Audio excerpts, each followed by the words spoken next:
तो हेलो बच्चों, जैसे कि आज हम फिजिक्स के lecture moving charge and magnetism की बात कर रहे हैं। तो मूविंग चार्ज एंड मैग्नेटिज्म में जैसे कि हम बात करते हैं, यहाँ पे मूविंग चार्ज एंड मैग्नेटिज्म की हम बात करते हैं। तो जैसे कि हमने 10th क्लास में पढ़ा है कि करंट करेंट कंडक्टर है, तो उसके चलते जो है अगर करंट किस कंडक्टर में फ्लो करता है तो उसके चलते हमारे पास में मैग्नेटिक फील्ड प्रोड्यूस होता है। तो यहाँ पे हम बात करें मूविंग चार्ज मैग्नेटिज्म मीन्स कि यहाँ पे हमें बात करनी है कि अगर कोई चार्ज अगर मूव कर रहा है तो उसके चलते मैग्नेटिक फील्ड कितना प्रोड्यूस होगा। तो उसको इसके लिए हमारे पास में कुछ लॉज हैं, जैसे कि हम फर्स्ट ऑफ ऑल बात करते हैं पे बायोट-सवर्ट लॉ। बायोट-सवर्ट लॉ, तो बायोट-सवर्ट लॉ जो है बेसिकली एक साइंटिस्ट थे, तो उन्होंने एक बायोट-सवर्ट लॉ उन्होंने एक लॉ दिया था कि अगर कोई भी करंट कैरिंग कंडक्टर है, जैसे कि मान लेते हैं कि कैसा भी कंडक्टर हो, करंट कैरिंग कंडक्टर है, अगर उसमें करंट आई फ्लो कर रहा है, तो अगर हम इस करंट कैरिंग कंडक्टर में एक स्मॉल एलिमेंट डीएल लेते हैं, और स्मॉल एलिमेंट डीएल से एट ए डिस्टेंस आर, इस पॉइंट पी पे जो कंडक्टर है ये समेंगल थीटा बना रहा है, तो इस पॉइंट डीबी पे, इस पॉइंट पी पे जो मैग्नेटिक फील्ड डीबी होगा वो हमारे पास में होगा mu naught by 4 pi I D L sine theta by R square. ये जो है बायोट-सवर्ट लॉ ने जो है ये लॉ दिया था। अब ये जो है जैसे कि हमें ये भी पता है कि मैग्नेटिक फील्ड हमारे पास में वेक्टर क्वांटिटी है, तो यहाँ पे अगर हम बात करें तो ये हम बोलते हैं यहाँ पे ये scalar form of magnetic field, ये हमारे पास में जो है scalar form of magnetic field है। अब यहाँ से अगर हम बात करें तो सिंपल सी बात है कि अगर ये स्केलर फॉर्म है तो यहाँ पे हमारे पास में वेक्टर फॉर्म आएगा। तो वेक्टर फॉर्म के लिए हम बात करें यहाँ पे, तो वेक्टर फॉर्म में भी हमारे पास में दो केसेस हैं। एक तो हम जो है इस मैग्नेटिक फील्ड को इन टर्म्स ऑफ यूनिट वेक्टर लिखेंगे यहाँ पे, क्योंकि यूनिट वेक्टर ही जो है वो डायरेक्शन डिफाइन करेगा यहाँ पे। और दूसरा हम बात करेंगे यूनिट वेक्टर के सिस्टम में, और दूसरा हम बात करेंगे यहाँ पे पोजिशनल वेक्टर टर्म में यहाँ पे। तो मीन्स की अगर हम बात करें तो डीबी की अगर हम बात करें यहाँ पे, तो डीबी जो हो गया वो mu naught by 4 pi I D L cross R cap by R square in terms of unit vector. ये हमारे पास में है यूनिट वेक्टर के टर्म में। और सेकंड जो आता है वो आता है यहाँ पे डी बी इक्वल टू में mu naught by 4 pi I D L cross R, और ये आएगा यहाँ पे आर क्यूब। ये हमारे पास में आ गया है इन टर्म्स ऑफ पोजीशन वेक्टर, ये जो है पोजीशन वेक्टर के टर्म में है। और ये दोनों एक्सप्रेशन में से कई बार जो है एग्जाम में, नीट के या जे के एग्जाम में बोला गया है कि इनमें से बताओ कौन सा वेक्टर फॉर्म ऑफ बायोट-सवर्ट लॉ है। तो वो हमें अगर फॉर्मूला या ये एक्सप्रेशन अगर एग्जैक्टली याद है तो हम उस चीज़ को हम यहाँ पे पिकअप करके वहाँ पे हम आंसर को टिक कर सकते हैं। अच्छा, इस चीज़ यहाँ पे भी हम देखें, जैसे कि यहाँ पे आ रहा है साइन थीटा दैट इज हम बोल सकते हैं थीटा। तो थीटा जो है is a angle between D L and R vector. Means कि ये जो थीटा की बात कर रहे हैं डी एल और आर वेक्टर के बीच का एंगल है। तो ये हमारे पास में बायोट-सवर्ट लॉ का एक्सप्रेशन है। अब इस हम बात कर रहे हैं यहाँ पे, इसी के बिहार पे हम बात कर रहे हैं एप्लीकेशन ऑफ बायोट-सवर्ट लॉ। हम बात कर रहे हैं यहाँ पे तो एप्लीकेशन ऑफ बायोट-सवर्ट लॉ की हम बात कर रहे हैं।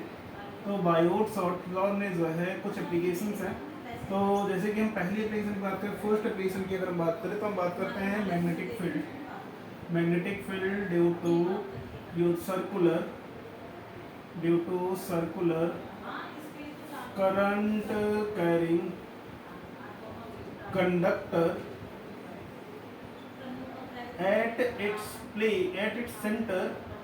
at its center perpendicular to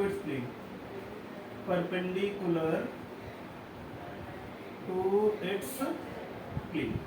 हमें यहाँ पे जो है मैग्नेटिक फील्ड निकालना है। मतलब कि जैसे कि मान लेते हैं कि ये हमारे पास में सर्कुलर करंट कैरिंग कंडक्टर है, और इसमें करंट मान लेते हैं कि कुछ इस तरीके से आई फ्लो कर रहा है। तो इसके सेंटर पे हमें यहाँ पे जो है मैग्नेटिक फील्ड फाइंड आउट करना है। तो अगर हम इसके सेंटर पे मैग्नेटिक फील्ड फाइंड आउट कर रहे हैं, मान लेते हैं कि इसका रेडियस हमारे पास में आर है, तो इस करंट कैरिंग एलिमेंट में हम एक स्मॉल एलिमेंट डीएल लेते हैं, डीएल लेते हैं तो यहाँ पे अगर एक चीज़ देखो तो इस डीएल एलिमेंट और आर के बीच में जो पोजीशन वेक्टर है या डिस्प्लेसमेंट उसके बीच में जो हमारे पास में जो एंगल है वो 90 डिग्री है। ठीक है, हमारे पास में एंगल जो है हमारे पास में 90 डिग्री है। तो इसके भी यहाँ पे अगर हम बात करें कि according to Biot Savart law, according to Biot Savart law अगर हम बात करें तो dB इक्वल टू में mu naught by 4 pi I DL sine theta sine 90 by R square. अब इस केस में अगर हम बात करें तो बेसिकली यहाँ से जो डीएल और आर के बीच में जो है आर स्क्वायर, तो यहाँ से अगर हम बात करें तो हमारे पास में जो डीबी आएगा वो कितना आएगा, mu naught by 4 pi I DL by R square. तो अब इस केस में देखें तो डीबी हमारे पास में स्मॉल एलिमेंट डीएल के जैसे मैग्नेटिक फील्ड है, और अगर हम बात करें यहाँ पे जो डीएल है वो हमारे पास में स्मॉल एलिमेंट, तो इस डीएल यहाँ पे अगर हम बात करें तो दो वेरिएबल, एक तो डीबी और दूसरा जो हमारे पास में वेरिएबल है वो क्या हमारे पास में यहाँ पे डीएल है। तो अगर हम इस एक्सप्रेशन को जो है पूरा हम इंटीग्रेट कर दें अलोंग द सर्कल तो हमें जो मैग्नेटिक फील्ड मिल जाएगा एट इट्स सेंटर। तो अगर हम बोले यहाँ पे कि integrate above equation, integrate above equation, तो हमें जो डीबी मिलेगा वो क्या मिल जाएगा, सिर्फ mu naught by 4 pi I by R square common लिया तो यहाँ पे इंटीग्रेशन डीएल आ गया। तो सिंपल सी बात है, डीबी का इंटीग्रल तो हमारे पास में बी आएगा। अगर हम इसको इंटीग्रेट करना चाहे तो हम इसको या तो हम लिखते हैं यहाँ पे 2 पाई आर, तो यहाँ से जो आएगा वो mu naught by 4 pi I by R square into में 2 पाई आर। एक आर से एक आर कैंसिल हो जाएगा, 2 पाई से 2 पाई कैंसिल होगा, तो यहाँ से जो मैग्नेटिक फील्ड आएगा वो mu naught I by 2 R. तो ये हमारे पास में है magnetic field at the centre of a circular current carrying conductor. अब यहाँ से अगर हम बात करें तो सिंपल सी बात है कि जैसे कि बायोट-सवार्ट लॉ है, तो बायोट-सवार्ट लॉ है तो यहाँ पे जो हमने यहाँ पे मैग्नेटिक फील्ड निकाला है तो ये it is a vector quantity, तो हमें यहाँ पे जो है डायरेक्शन भी कैलकुलेट डिफाइन करना पड़ेगा। तो अगर हम बात करें तो हमें यहाँ पे जो है डायरेक्शन ऑफ मैग्नेटिक फील्ड अगर हम बात करें यहाँ पे तो हमें जो बात करनी है वो करनी है, हम बात करेंगे by using right hand thumb rule, right hand thumb rule. तो इस केस में जो है अगर हम सर्कुलर करंट कैरिंग कंडक्टर की हम बात कर रहे हैं तो हम इसमें ये कंसीडर कर लेते हैं कि we consider curling of finger in the direction of current flowing in conductor so that thumb will give the direction of magnetic field. अगर हम देखें सिंपल सी बात है कि जैसे कि अगर हम बात करें कि इसी को हम ले रहे हैं यहाँ पे, तो अगर हम बोले कि यहाँ पे करंट की डायरेक्शन कुछ इस तरीके से है और इसके सेंटर पे अगर हमें मैग्नेटिक फील्ड निकालना है तो अगर हम बोले यहाँ पे तो कर्लिंग ऑफ फिंगर,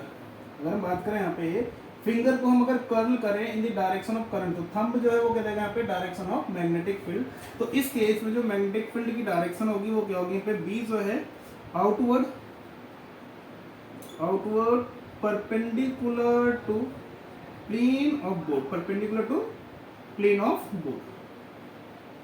अब सिमिलरली अगर हम इसी का सेकेंड पार्ट की अगर हम बात करें तो ये जो आएगा यहाँ पे कि मान लेते हैं कि करंट जो है अगर हमारे पास में यहाँ पे क्लॉकवाइज है, इस केस में जो आई है वो एंटी क्लॉकवाइज है। इस केस में अगर हम आई की बात कर रहे हैं यहाँ पे तो क्लॉकवाइज है, क्लॉकवाइज में यहाँ पे इस तरीके से। तो इसके पार्ट में अगर हम बात करें मैग्नेटिक फील्ड, तो इस केस में अगर हम बात करें फिंगर को हमें कर्ल करना है in the direction of current, तो थंब जो है वो inside the perpendicular to the board जाएगा यहाँ पे। तो इस केस में जो हमारे पास मैग्नेटिक फील्ड सेंटर मिलेगा वो क्या मिलेगा यहाँ पे क्रॉस के साइड में मिलेगा, मतलब कि बी जो होगा वो क्या होगा यहाँ पे inward perpendicular to plane of board, inward perpendicular to plane of board. तो ये हमारे पास में बायोट-सवार्ट लॉ की फर्स्ट एप्लीकेशन है और उसके बिहाफ पे यहाँ पे जो है यहाँ पे डायरेक्शन ऑफ मैग्नेटिक फील्ड हमने यहाँ पे कैलकुलेट किया।